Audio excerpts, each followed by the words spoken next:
নমস্কার। New health নমস্কার। প্ল্যাটফর্মে নমস্কার। নিউ হেলথ প্ল্যাটফর্মে প্রথমেই আমরা ডক্টর সায়ন মান্নাকে ওয়েলকাম জানাই। থ্যাংক ইউ ভেরি মাচ যে আপনার সময় নিয়ে আমাদের সামনে এসেছেন। আমাদের এই নিউ হেলথ প্ল্যাটফর্মে প্রায় ৮০,০০০ মানুষ আছেন যারা আহ, এই প্রোগ্রামটা দেখবে। মানে অনেকে প্রথম থেকে দেখে, অনেকে পরে দেখে। তো এটা একটা কালেকটিভ অ্যাপ্রোচে আমরা অ্যাওয়ারনেস, যেটা আমাদের খুব দরকার, ব্যাক পেন এবং চিকিৎসা, যেটা আমরা অনেক সময় অবহেলা করি। তো সেই দিকগুলো আমরা তুলে ধরবো এবং আশা করছি আপনাদেরকে এটা একটা খুব সুন্দর একটা প্রোগ্রাম হিসেবে উঠে আসবে। তো পরিচয় একটু ডক্টর সায়ন মান্না সম্বন্ধে বলে নিই অনুষ্ঠান শুরু করার আগে। ডক্টর সায়ন মান্না একজন এমডি। উনি ইন্টারভেনশনাল পেন ফিজিশিয়ান এবং consultant at Dardia the pain clinic. এটা কিন্তু একটা বড় ক্লিনিক। পেনের একটা বিশাল নামও আছে এই ক্লিনিকের। তো সেই ক্ষেত্রে আজকে কিন্তু আমাদের এই আলোচনা যথেষ্ট গুরুত্ব পাবে আশা রাখি। তাহলে প্রথমেই আমরা একটা খুব সাধারণ প্রশ্ন দিয়ে আমি স্টার্ট করতে চাই, আর আমি আপনাদের উদ্দেশ্যে বলতে চাই আপনারা প্রশ্ন করবেন। যত প্রশ্ন করবেন তত ইন্টারাক্টিভ প্ল্যাটফর্ম, এটা একটা ইন্টারাক্টিভ প্ল্যাটফর্ম, এটা আরো বেশি ভালো দেখাবে এবং আপনারা অনেক প্রশ্নের উত্তর পেয়ে যেতে পারেন। তো এরকম ধরনের একজন মানে ডাক্তার আপনাদের কাছে পাওয়াটা এটা সত্যি চ্যালেঞ্জিং। এটা আমাদের অনেক চিন্তা ভাবনা করে অনেক সময় বার করি, কিন্তু এটা করতে হয়েছে। তো তাই আপনারা কিন্তু সুবিধাটা কিন্তু নিতে একদম ভুলবেন না। আচ্ছা, আমাদের যে এই ব্যাক পেন তো একটা কমন নেম। ব্যাক পেন বিভিন্ন কারণে হতে পারে, রাইট? বিভিন্ন প্রচুর কারণ থাকতে পারে আমাদের ব্যাক পেনের। তো আমাদের এই নিশ্চয়ই। ব্যাক পেনটা সম্বন্ধে যদি একটু সাধারণ মানুষকে বলেন, এবং বিভিন্ন যে তার root of origin of pain, আমাদের যে পেন সেন্সেশন, রাইট, সেই সম্বন্ধে একটা জেনারেল ইন্ট্রোডাকশন আপনি প্লিজ একটু আমাদের সামনে রাখুন, যেটা থেকে আমরা অনেক বেশি সমৃদ্ধ হতে পারি। অবশ্যই। প্রথমে সবাইকে নমস্কার জানাচ্ছি এবং ডক্টর বিশ্বরূপকে আমার থ্যাংক ইউ জানাচ্ছি যে আমাকে এই প্ল্যাটফর্মে এসে যাতে সাধারণ জনগণের অ্যাওয়ারনেস বাড়ানো যায় সেই সুযোগ দেওয়ার জন্য বিশেষ ধন্যবাদ। তো আপনার প্রশ্নতে আসি। তো প্রশ্ন অনুযায়ী যে ব্যাক পেন, তো আমি প্রশ্নটাকে দুভাগে ভাগ করে নিই, একটা হচ্ছে পেন, একটা হচ্ছে ব্যাক। ঠিক আছে। তো যেটা আগে পেন নিয়ে বলার, পেন ব্যাপারটা সম্বন্ধে যেটা একটা আমাদের খুব মিসকনসেপশন, সেটা হচ্ছে যে ব্যথা নেই তাও বলছে ব্যথা। কেন? কারণ কোনো ব্যথা কিছু খুঁজে পাওয়া যাচ্ছে না, সব রিপোর্ট নাকি নর্মাল। এই কনসেপ্টটা কিন্তু একদমই ভুল। যখন কোনো ব্যক্তি বলছেন যে তার ব্যথা আছে, তার মানে কিন্তু অবশ্যই তার ব্যথা আছে। এবং সেটা দুটো রিপোর্টে ধরা পড়লো না যে কোথায় ব্যথা আছে, তার মানে এই হয়ে যায় না যে কোথাও ব্যথা নেই। তো সেটা আমাদের সবার আগে একটা জেনারেল ওপিনিয়নে আসতে হবে যে যদি কোনো রোগী, যদি কোনো মানুষ বলে যে সে ব্যথা পাচ্ছে এবং তার ব্যথা আছে, তাহলে কিন্তু আমাদের ধরে নেওয়া উচিত সবসময় যে সত্যিই তার ব্যথা আছে। এবার দ্বিতীয় প্রশ্ন আসি যে ব্যাক পেন। এবার ব্যাক বলতে কি? ব্যাক মানে আমরা সবাই জানি যে ব্যাক অর্থাৎ পিঠ। তো পিঠটা একটা বিশাল লম্বা জায়গা, অনেকটা ভাস্ট এরিয়া পিঠটা। তো সেই পিঠটার মধ্যে আপনার বিভিন্ন আপার ব্যাক, লোয়ার ব্যাক এরকম ভাগ করা থাকে আর কি। যে পিঠের মধ্যে শির দ্বারা থাকে, শির দ্বারা যে হাড়গুলো থাকে যাকে আমরা মেডিকেল পরিভাষায় বলি ভার্টিব্রা। তো সেই ভার্টিব্রাল বডি, এবং সেই ভার্টিব্রাল বডির মধ্যে বিভিন্ন স্ট্রাকচার, ভার্টিব্রাল বডির মধ্যে এখানে ডিস্ক, তার চারপাশে নার্ভ রুট, তার চারপাশের মাসেল, ভার্টিব্রাল বডির দুটোর মাঝখানে জয়েন্ট ইত্যাদি অজস্র স্ট্রাকচার আছে যেগুলো থেকে পেনের সিগন্যাল তৈরি হতে পারে। তো অবভিয়াসলি, তো সুতরাং মানে অনেকটা বড় এরিয়া থাকে ব্যাক পেনের মধ্যে। সেটা বোন হতে পারে, সেটা জয়েন্ট হতে পারে, সেটা মাসেল হতে পারে, সেটা নার্ভ হতে পারে, সেটা ডিস্ক হতে পারে। এবং সেটা অন্যান্য জায়গা থেকে, মানে অন্যান্য ধরুন সাপোজ পেটে কোনো অর্গানের প্রবলেম, সাপোজ ধরুন লিভারের সমস্যা বা কিডনির সমস্যা, সেটাও কিন্তু অনেক সময়তে ব্যাকে রেফার করতে পারে। সেটাকে বলা হয় রেফার পেন। তো সুতরাং ব্যাকে ব্যাক পেন, রেফার পেন এবং ব্যাকের যে স্ট্রাকচার গুলো পেন, সে সবগুলোই থাকতে পারে।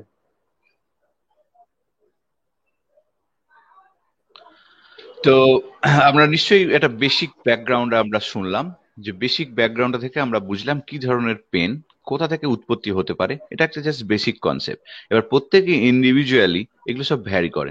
সেই জন্য ইনভেস্টিগেশন ফার্স্ট হচ্ছে রুটটা, উৎসর্গটা, মানে কোন জায়গা থেকে হচ্ছে সেটা খুঁজে বার করা। এবং সেই কাজটাই কিন্তু কঠিন কাজ, এবং সেই কাজটা কিন্তু মানে সেই জায়গায় পৌঁছানো, সঠিক কনক্লুশনে পৌঁছানোটাই কিন্তু একটা বড় চ্যালেঞ্জিং। আমি ঠিক বললাম ডক্টর বাবু? একদম, শুধু কনক্লুশন দুখানা ব্যাপারে আমার হয়। মানে একটা হচ্ছে আমরা যারা পেন ফিজিশিয়ান, আমরা দুখানা জিনিসকে মেন প্রায়োরিটি দিই। একটা হচ্ছে যে কোন জায়গা থেকে ব্যথার উৎপত্তি, এবং দ্বিতীয় হচ্ছে কেন সেই জায়গাটা ব্যথা সৃষ্টি করছে। সাপোজ ধরুন আপনার একটা বোন থেকে ব্যথাটা হচ্ছে, সেই বোনটা আপনার শরীরেও আছে, আমার শরীরেও আছে।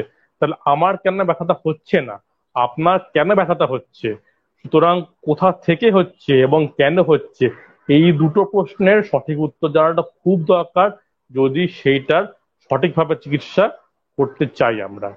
কারণ যদি প্রশ্ন আমার কাছে ক্লিয়ার না থাকে তাহলে উত্তরও ক্লিয়ার হবে না, আর যদি উত্তর ক্লিয়ার না থাকে তাহলে সে প্রশ্নের সঠিক মূল্যায়ন মানে করা খুব মুশকিল। তাহলে এই প্রসঙ্গে একটু বলি, আমাদের পেনের যে আমাদের সারা শরীরে পেরিফেরাল মানে আমাদের সার্কিট আছে, সেন্ট্রাল নার্ভাস সিস্টেম, রাইট? সেই হুম। সেন্ট্রাল নার্ভাস সিস্টেমে ব্রেন, স্পাইনাল কর্ড, তার সঙ্গে আছে পেরিফেরাল যে system, peripheral spinal cord, peripheral যে নার্ভাস সিস্টেম।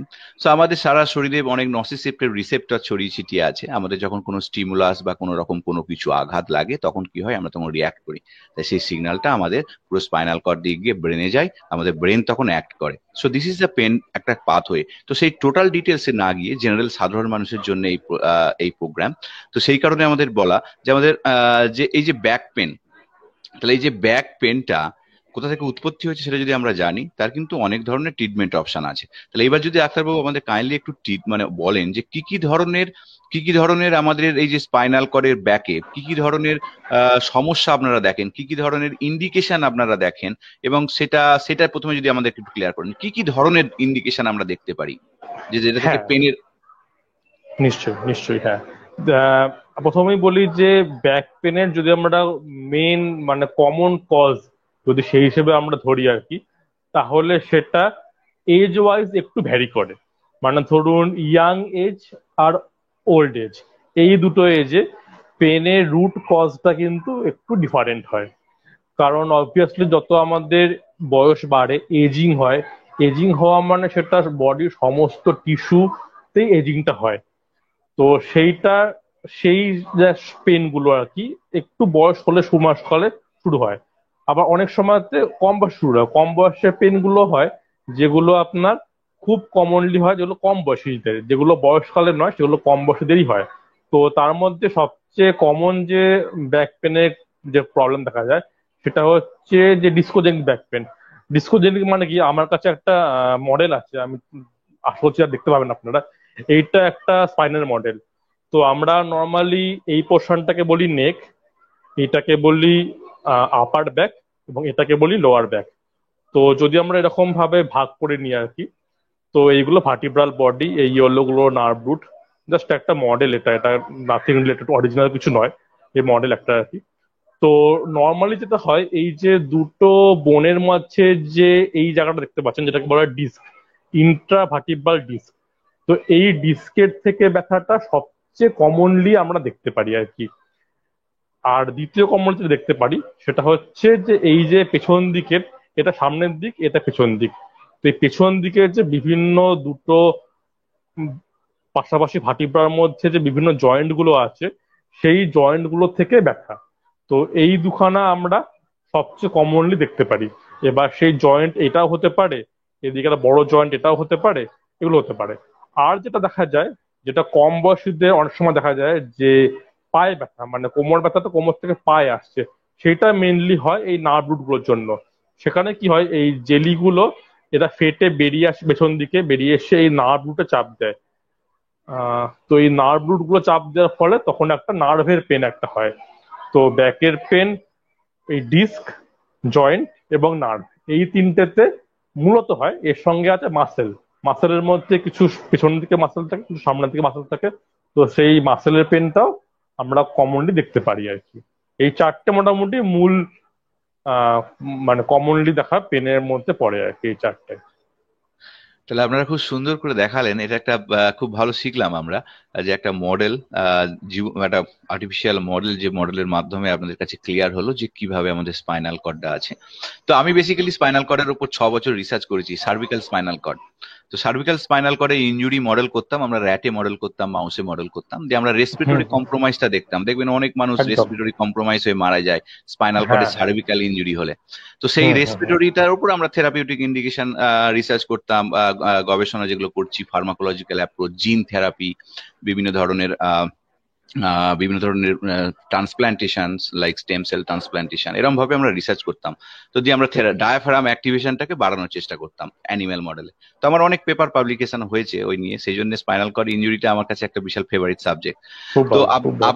আপনারা কি স্পাইনাল কর্ড ইনজুরিও দেখতে পান, মানে কেমন হ্যাঁ, এর মধ্যে? আমরা স্পাইনাল কর্ড ইনজুরিতে যেটা খুব কমনলি দেখতে পাই, যে স্পাইনাল কর্ড তো ধরুন মানে নার্ভাস সিস্টেমে, যেটা এখনো অবধি যা আমাদের মেডিকেল সায়েন্স বলে, যে যদি খুব বেশি পরিমাণে ইনজুরি হয় তার নার্ভাস সিস্টেম রিগ্রোথটা কিন্তু হয় না। মানে সেটা একটা পার্মানেন্ট ইনজুরি, পার্মানেন্ট একটা প্যারাপ্লেজিয়া বলুন, একটা মানে একটা কোয়াড্রিপ্লেজিয়া বলুন, একটা থেকে যায়। ঠিক আছে।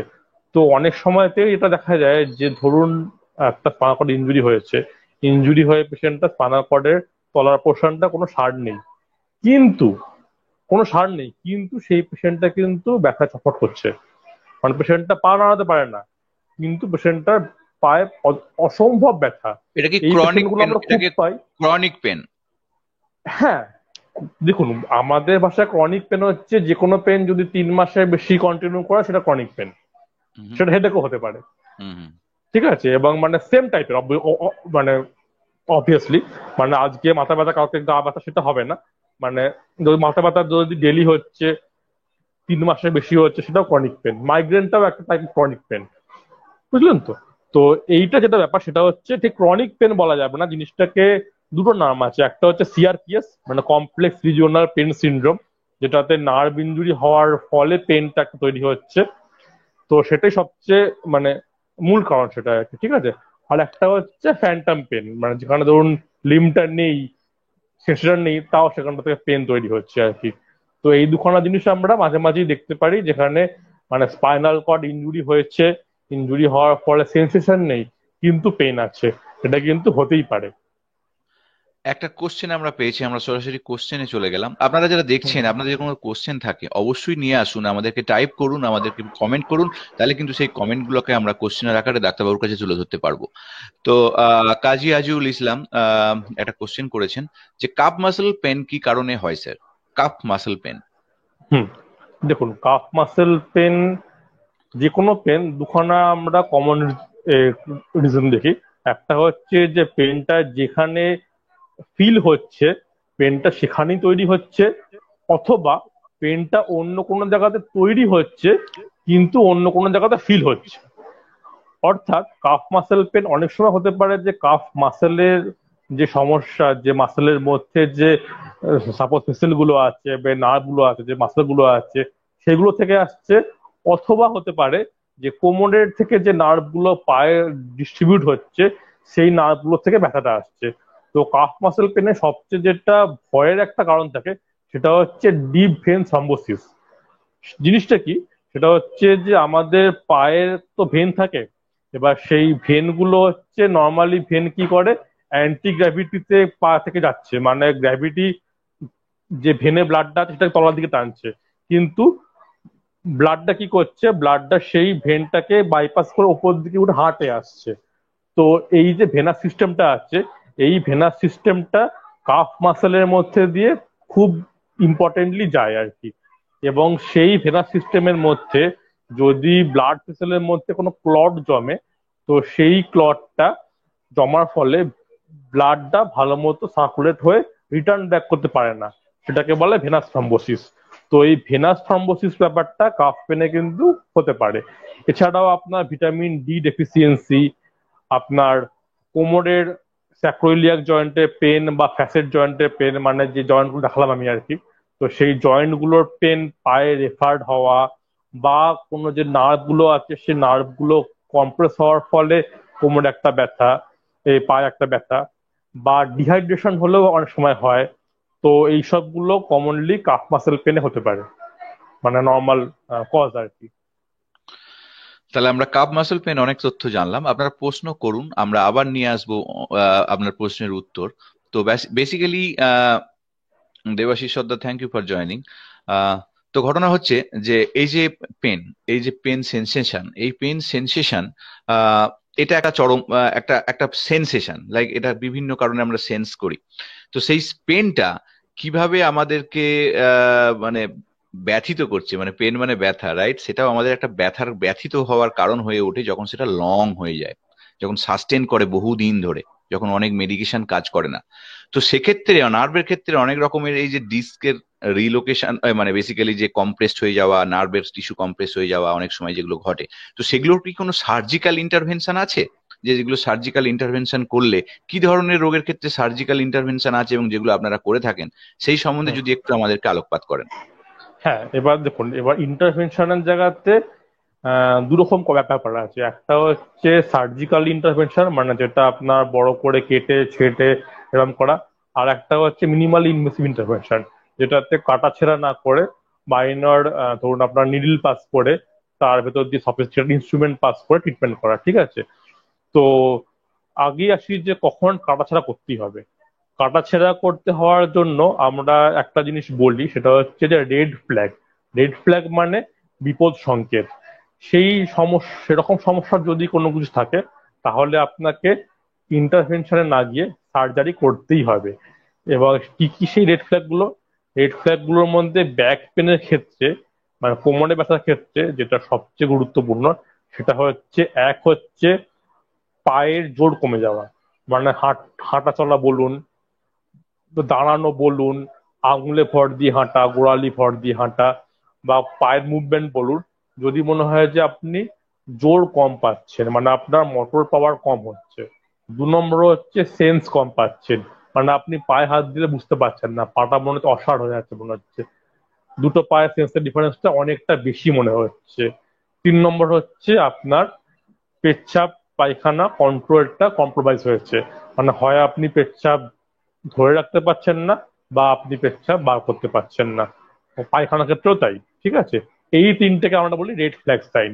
তো এইগুলো যদি থাকে তাহলে ইমিডিয়েটলি নিউরোসার্জন দেখিয়ে স্পাইনাল কর্ডের নার্ভে কম্প্রেশনের জন্য এগুলো হয়, এবং সেগুলো ঠিক চিকিৎসা করতে হবে।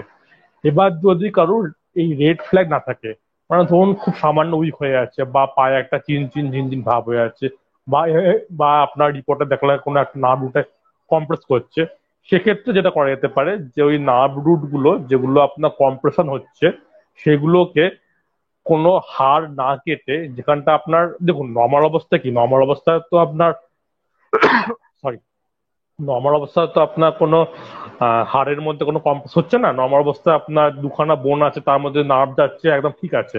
কোনো কারণে এবার সে নার্ভটা কম্প্রেসড হচ্ছে, তখন দরকার পড়লো সার্জারি করার। তো সেটা সার্জারি না করে অনেক সময় ইনজেকশনের মাধ্যমে সেই নার্ভের যে চাপ পড়াটা বা নার্ভের যে ইনফ্লামেশনটা, সেটা কমানো সম্ভব হয়। আচ্ছা, ডাক্তারবাবু, জুইন চক্রবর্তী একটা কোশ্চেন করেছেন, যেটা আপনার কাছে নিয়ে এলাম।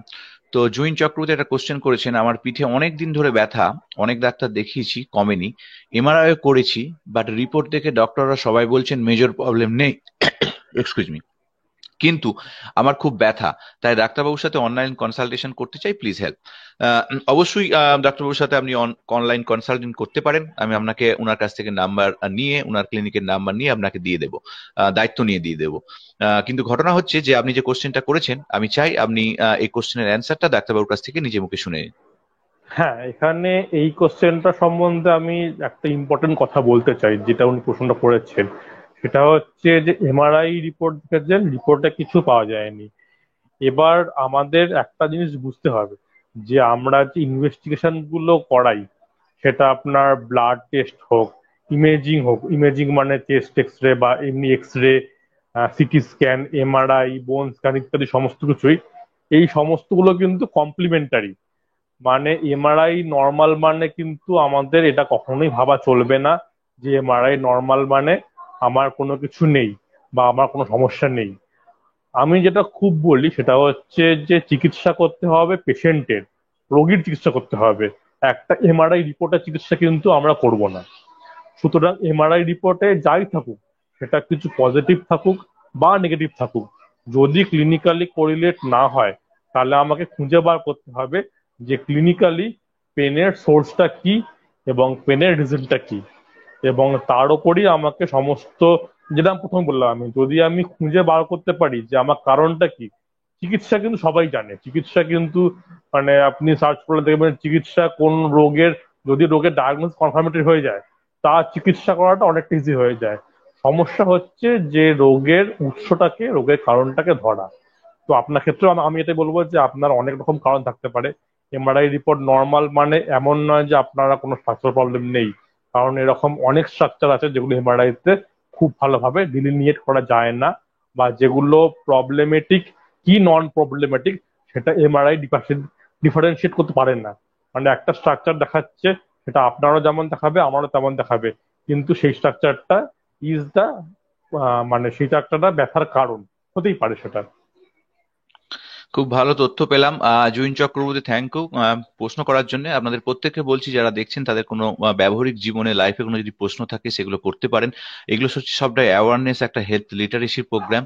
আর আর আমি জুইন চক্রবর্তী ডাক্তারবাবুর ফোন নাম্বার আপনাকে, মানে ক্লিনিক নাম্বার বেসিক্যালি দায়িত্ব নিয়ে আপনাকে আমি পৌঁছে দেবো, অথবা ডাক্তারবাবু যদি টাইপও করে দেন আপনার নাম্বারটা মেসেজে, তাহলে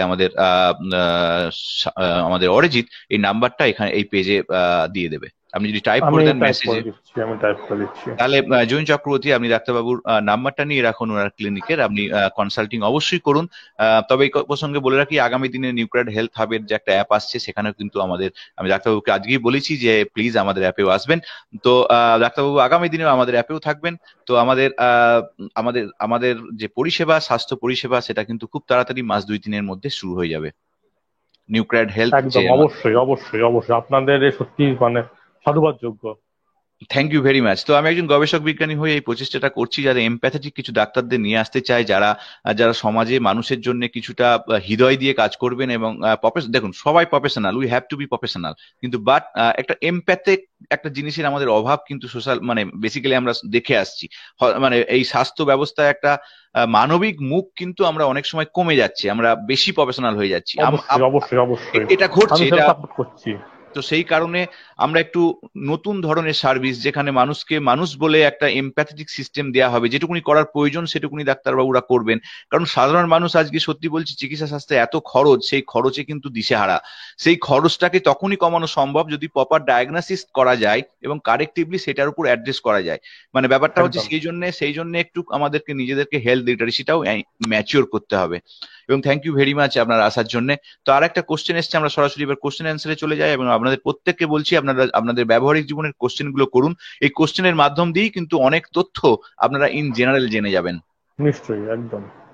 অনুপম দাস একটা কোশ্চেন করেছেন, অনেক বড়, আমি একটু পড়ে দিই, তারপর আমি স্ক্রিন থেকে বেরিয়ে যাচ্ছি। তো অনুপম দাস বলেছেন, আমার ওয়াইফ লোয়ার ব্যাক পেনে ভুগছেন। MRI report shows mild subchondral sclerosis with mild STIR hyperintensity noted on left side. Findings likely represent osteosis, condensans, ili. However, less likely possibility of an inflammatory spondyloarthropathy is to be ruled out. HLA-B27 negative, sulfanoxime USP1 GM up to 1 gram 2 করে চলছে। আমি বুঝতে পেরেছি প্রশ্ন ওনার। আমি ওকে, so আপনি please এটাকে একটু অ্যাড্রেস করুন ইন জেনারেল, তা আমি বেরিয়ে এলাম। হ্যাঁ, তো দেখুন, দুটো ব্যাপার। এক নম্বর হচ্ছে যে আমরা যখনই কোনো পেশেন্টের চিকিৎসা করি, তো সেটা সবসময় স্টেপ বাই স্টেপ হয়। স্টেপ বাই স্টেপ মানে কি, যেরকম প্রথমে বললাম আপনার টু কনফার্ম ডায়াগনোসিস, তার জন্য স্টেপ আছে। এবার ডায়াগনোসিস কনফার্ম হলো, এবার তারপর ট্রিটমেন্ট। এবার ট্রিটমেন্ট পার্টেও আমাদের স্টেপ বাই স্টেপ যেতে হবে। স্টেপ বাই স্টেপ যাওয়া মানে কি, আমাদের প্রথমে স্টার্ট করতে হবে মেডিকেল ট্রিটমেন্ট দিয়ে, ওষুধপত্রের দ্বারা যদি ব্যথা কমা যায়। তারও আগে কি করতে হবে, যেটা ট্রিটমেন্টের পার্ট নয় কিন্তু সমস্ত ট্রিটমেন্টটা জুড়ে সেটা থাকতে হবে, সেটা হলো আমাদের লাইফস্টাইল মডিফিকেশন, আমাদের কিছু এক্সারসাইজ, কিছু আমাদের নর্মাল বিধিনিষেধ মেনে চলা, কিছু আমাদের জেনারেল লাইফস্টাইল মডিফাই করা কোনো কিছু, সেটা ধরুন বসার চেয়ারটা মডিফাই করা হলো, বা আপনার শোয়াটা মডিফাই করা হলো, বা আপনার রিদমটা মডিফাই করা হলো, বা আপনার লাইফস্টাইলে খাওয়া দাওয়াটা মডিফাই করা হলো, এসবগুলো থাকতে পারে। ঠিক আছে। তার সঙ্গে আপনার থাকবে হচ্ছে যেটা তারপরে আসছে মেডিসিন, এবং মেডিসিনে যদি কাজ না করে তারপরে আসছে ইন্টারভেনশন। ইন্টারভেনশন মানে কি, যদি আমরা কনফার্ম হতে পারি যে কোনো পার্টিকুলার জায়গাটা পেনের সোর্স এবং কোনো পার্টিকুলার জায়গা থেকে পেন আসছে, তো সেই জায়গাটাকে আমরা সিলেক্টিভলি ব্লক করতে পারি। ব্লক করতে মানে, ব্লক করার দুটো পদ্ধতি থাকে। সাপোজ ধরুন একটা জয়েন্ট, যেটা ওনার ক্ষেত্রে উনি বললেন যে একটা জয়েন্ট থেকে পেনটা আসছে, তো সেই জয়েন্টটা আইদার সেই জয়েন্টটার মধ্যে আমরা ইনজেকশন দিয়ে সেটাকে ব্লক করতে পারি, অথবা সেই জয়েন্টটা যে নার্ভগুলো সাপ্লাই করে সেই নার্ভগুলো আমরা সিলেক্টিভলি ধরে ধরে ব্লক করতে পারি। এবার প্রশ্ন হচ্ছে, এই যে ব্লক করা হলো, সেই ব্লক করাটা কতটা দীর্ঘস্থায়ী হয় এবং ব্লক করার উপায়টা কি। তো এক্ষেত্রে দুটো ব্যাপার, এক নম্বর হচ্ছে যে যখনই কোনো কিছু ব্লক করা হয় বা কোনো কিছু ইন্টারভেনশনের দিকে যাওয়া হয়, তো প্রথমে আমরা সবসময় যে ডায়াগনস্টিক একটা টেস্ট করি। ডায়াগনস্টিক টেস্ট মানে কি, যে ব্লক করা হলে সেটা ইম্পর্টেন্ট কি, সেটা কাজ করবে কি কাজ করবে না। এবার দেখা গেল যে ডায়াগনস্টিক টেস্ট পজিটিভ, মানে যদি জায়গাটা ব্লক করা হয় তাহলে সেটা কাজ করবে। এবার সেটা যদি ব্লক করার পদ্ধতি ওয়াইজ দু রকম হয়, একটা হচ্ছে টেম্পোরারি, একটা হচ্ছে পার্মানেন্ট। টেম্পোরারি মানে কি, যেটা সাময়িক রিলিফ দেবে। পার্মানেন্ট মানে যেটা লং স্ট্যান্ডিং রিলিফ দেবে। এবার এই সাময়িক ব্যাপারটা পেশেন্ট টু পেশেন্ট এবং এরিয়া টু এরিয়া ভ্যারি করে। সেটা অনেক সময় 3 মাসও হতে পারে, 2 বছর হতে পারে। সেক্ষেত্রে যেটা করা হয়, নর্মালি আমরা ওই যে জয়েন্টটা পেনের কজ বা যে নার্ভটা পেনের কজ, সেই জায়গাটাতে আমরা ইঞ্জেকশন দিই। আর যদি আমাদের মনে হয় যে আমরা যদি আমাদের মনে হয় যে আমরা ডিফিনিটিভ ট্রিটমেন্টের দিকে যাব, সেক্ষেত্রে যেটা করা হয়, সেটা করা হয় যে আমরা যে নার্ভগুলো সাপ্লাই করে সেই নার্ভগুলোকে আমরা সিলেক্টিভলি ব্লক করি আমরা। তো সেটা অনেকটা লং টার্ম হয়, কারণ নার্ভ ব্লক করে দিলে আমরা জানি যে সে নার্ভটা রিজেনারেট চট করে করে না।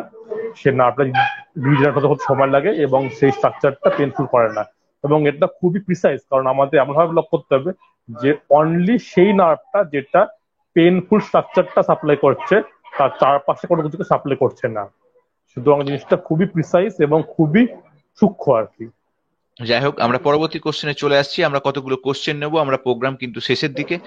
পারমিতা চ্যাটার্জি এটা বলেছেন, অনেকদিন আগে চোট পেয়েছিলাম, পড়ে গিয়েছিলাম, এখন মাঝে মাঝে ব্যথা হয়, ডক্টর দেখিয়েছি, 2-4 মাস পর ব্যথা হয়, এটা কি ব্যায়াম আছে কি? দেখুন, সেটা কোথায় পড়েছেন, কোথায় ব্যথা পেয়েছেন তার উপর অনেক কিছু ডিপেন্ড করে। তো যখনই পেন বারবার ফিরে ফিরে আসে, তখন আমাদের মনে রাখতে হবে যে যেখানে চোট পেয়েছিলেন সেখানে কোনো একটা স্ট্রাকচার নিশ্চয়ই আগের অবস্থা ফিরে যায়নি। সেটা টেন্ডন হতে পারে, সেটা মাসেল হতে পারে, সেটা জয়েন্ট হতে পারে, সেটা বোন হতে পারে। তো ডেফিনেটলি সেরকম ভাবে কজ অফ পেন খুঁজে তার চিকিৎসা করতে হবে। সুকৃতি দে বলেছেন, স্যার মাঝে মাঝে আমার দুপার নার্ভগুলো ভীষণ টেনে ধরে, ব্যথা হয়, বেশিক্ষণ দাঁড়ালে এগুলো হয় আর কি, কেন হয় কিছু পরীক্ষা করতে হবে, জানালে ভালো হয়। সুকৃতি দে। দেখুন, নার্ভ কিন্তু টানে না। নার্ভে যেটা হয়, নর্মালি নার্ভে চিন চিন ঝিন ঝিন, ইলেকট্রিক কারেন্ট, বার্নিং এইগুলো হয়। যখন কিছু টেনে ধরছে তার মানে সেটা মাসেল। পুলটা হয় মাসেলে, নার্ভে কখনো পুল হয় না। নার্ভে যদি ব্যথা হয় তাহলে আপনি চিন চিন ঝিন ঝিন, ইলেকট্রিক কারেন্ট, বার্নিং এগুলো বুঝতে পারবেন। সুতরাং বেশিক্ষণ দাঁড়ালে যদি মনে হয় টেনে ধরছে, তাহলে আপনার কোনো একটা মাসেল স্প্যাজম হচ্ছে, যেটা মোস্ট লাইকলি। মানে জিনিসটা নার্ভ হয়তো নয়, জিনিসটা মেন কালপ্রিটটা মনে হচ্ছে আপনার প্রশ্ন শুনে মাসেল। এবং সেই মাসেলটা কোনোভাবে আপনার স্ট্রেংদেন হয়ে আছে, টট হয়ে আছে, যেটা আপনার ওই মাঝে মাঝে আরো টাইট হয়ে গিয়ে আপনার এই পেনটা সৃষ্টি করছে। সৌগত রায় বলেছে, আমার ওয়াইফের লেফট হাতের পিঠের জয়েন্টের জায়গাটা লিটল ফিঙ্গারের ব্যথা ও পেন থাকে সর্বদা। লেফট হাতের পিঠের জয়েন্ট আর লিটল ফিঙ্গার, দেখুন তাহলে যেটা ব্যাপার হচ্ছে, একটা যদি পার্টিকুলার কোনো একটা ফিঙ্গারে পেন থাকছে, যেরকম আগেও বলেছিলাম যে পেনটা মেবি লিটল ফিঙ্গারে থেকেও আসতে পারে, অথবা লিটল ফিঙ্গারে যে নার্ভ সাপ্লাই করে, যেটাকে আলনার নার্ভ বলা হয় আমাদের, সে আলনার নার্ভ থেকেও ব্যথা হতে পারে। আর লেফট হাতে পিঠের জয়েন্ট বলতে হয়তো আমি যেটা বুঝছি যে হয়তো ওনার ওই স্ক্যাপুলোথোরাসিক জয়েন্টের ওখানটা একটাতে পেন হচ্ছে একটা। তো সেই পেনটাও মেবি মাসেল, মেবি জয়েন্ট। ওই জায়গাটাতে একটা ইম্পর্টেন্ট মাসল আছে ট্র্যাপিজিয়াস বলে, সেটা অনেক সময়তে আমাদের ব্যাড হ্যাবিচুয়েট, মানে ধরুন অনেকক্ষণ হাত ঝুলিয়ে রাখা বা হাত ঝুলিয়ে মানে কোনো এলবো সাপোর্ট না করে কম্পিউটার করা, মোবাইল করা, তখনও কিন্তু আমাদের ট্র্যাপিজিয়াস মাসেলের একটা পেন হয়, যেটা অনেক সময় আপনি যে জায়গাটা বলছেন সেই জায়গাটা হতে পারে আর কি। আচ্ছা, অনেকগুলো কোশ্চেন এসছে। ভাস্কর চক্রবর্তী একটা কোশ্চেন করেছেন, ডক্টর বাবু আমি রেগুলার 200 কিলোমিটার মোটর সাইকেল চালাই। আমার মাঝে মাঝে আর কি এমন হয় যে বসে উঠতে পারি না, ইলেকট্রিক শকের মতো লাগে। আবার 2 দিন পর এক্সারসাইজ করলে ঠিক হয়ে যায়, কিন্তু আমি পার্টিকুলার কি এক্সারসাইজ করলে ভালো থাকতে পারবো?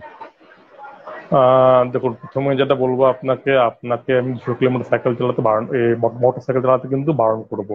কারণ আপনি যে মোটর সাইকেল চালাচ্ছেন 200 কিলোমিটার ধরে, মোটর সাইকেল চালানোটা একমাত্র মানে অ্যাক্টিভিটি যেটা আমরা ভয় পাই। ভয় পাই কারণ বলতে কি, তাতে যে শখটা হয় সেটা যত ভালো মোটর সাইকেল হোক বা যত শখ থাকে, সেটা কিন্তু ডাইরেক্টলি আপনার ডিস্ক এবং ডিস্কের চারপাশে নার্ভের উপর সমস্যা দেয়। আপনার ক্ষেত্রে যেটা হচ্ছে, আপনার কোনো একটা নার্ভে কম্প্রেশন হচ্ছে এবং সেই জন্য আপনার প্রায় ইলেকট্রিক কারেন্ট, যেটা আমি এর আগেই বললাম যে যখনই ইলেকট্রিক কারেন্টের মতো কোনো ব্যাপার থাকবে তখন ডেফিনেটলি সেখানে কোনো নার্ভ ইনভলভমেন্ট থাকবেই থাকবে। এবং আপনার ক্ষেত্রে নার্ভ ইনভলভমেন্টটা মোস্ট লাইকলি ওই ডিস্কের ডিস্ক প্রোলাপস যেটা বলা হয় আর কি, বা ডিস্ক থেকে মেটেরিয়াল বেরিয়ে এসে নার্ভে চাপ দেওয়া, তার জন্য হচ্ছে।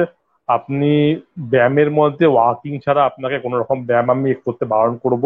কারণ যে জেলি বেরিয়ে এসছে সেই জেলি কিন্তু ব্যায়াম করলে ঢুকে যাবে না, কখনোই নয়। ঠিক আছে, নর্মাল ওয়াকিং কন্টিনিউ করবেন।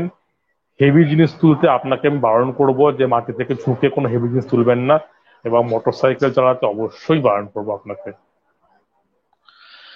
ন্যান্সি একটা কোশ্চেন করেছেন, ডক্টর বাবু আমার ক্রনিক কোনো ব্যাক পেন নেই, বাট রিসেন্টলি অফিসে হঠাৎ করে চেয়ার থেকে উঠলে বা ফ্যাক্টরিতে হাতে হঠাৎ করে কেমন দিকে 1-2 মিনিট পেন হয়, আবার 15-20 মিনিট বাদে পেন হয়, এরকম মানে রেগুলার ইন্টারভ্যালে একটা 1-2 মিনিটের পেন হয়। এটা কি সিরিয়াস কিছু? কি করলে এলিমিনেট করা যাবে?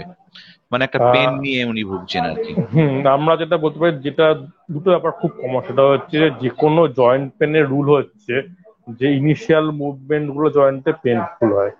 সুতরাং যেটা হাঁটুর জয়েন্টের ক্ষেত্রেও সত্যি, কোমরের জয়েন্টের ক্ষেত্রেও সত্যি।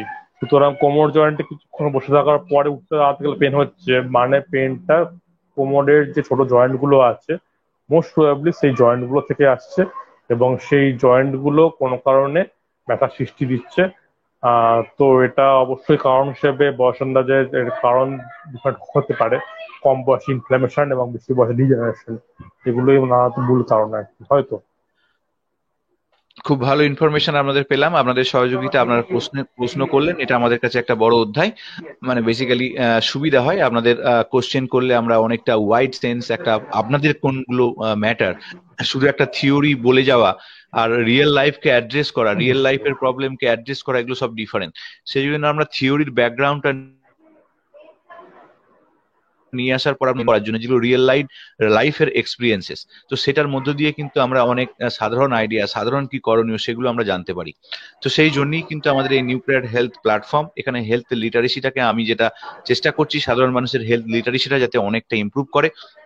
আর একটা কথা আপনাদের বলি যে আমরা একদম প্রোগ্রাম শেষের দিকে নিউক্লিয়ার হেলথ জোন বলে আমি যে একটা ওয়েবসাইট নিয়ে এসেছি, সেখানে কিন্তু কোভিড ক্রাইসিস, এটা কোভিড-19 রিসোর্স সেন্টার হিসেবে আমি নিয়ে এসেছি। এখানে কিন্তু বহু কিছু পাবেন, যেখানে ডাক্তারও পাবেন যারা কনসাল্টিং করছেন ফ্রিতে, কিন্তু একটা নির্দিষ্ট টাইমে, সেই টাইমে কোভিড পেশেন্টদের জন্য যারা বাড়িতে আছেন, অনেকে রান্না করছেন লোকালি, তাদেরকে কানেক্ট করে দিচ্ছি, ফোন নাম্বার পেতে পারেন। অক্সিজেনের বহু নাম্বার অ্যাড করা আছে, যেখানে আপনারা অক্সিজেন, আপনার লোকালে কে অক্সিজেন দিচ্ছে তাদের নাম্বার পেতে পারেন। মানে একটা কোভিড ক্রাইসিসে আমাদের প্রচেষ্টা রইলে আপনাদেরকে একটু হেল্প করা, কানেক্ট করে দেওয়া। ওখানে কোনো মানিটারি ট্রানজাকশন কিচ্ছু নেই, আপনারা আশেপাশের লোকালি অনেক কিছু রিসোর্স হয়তো পেয়ে যেতে পারেন।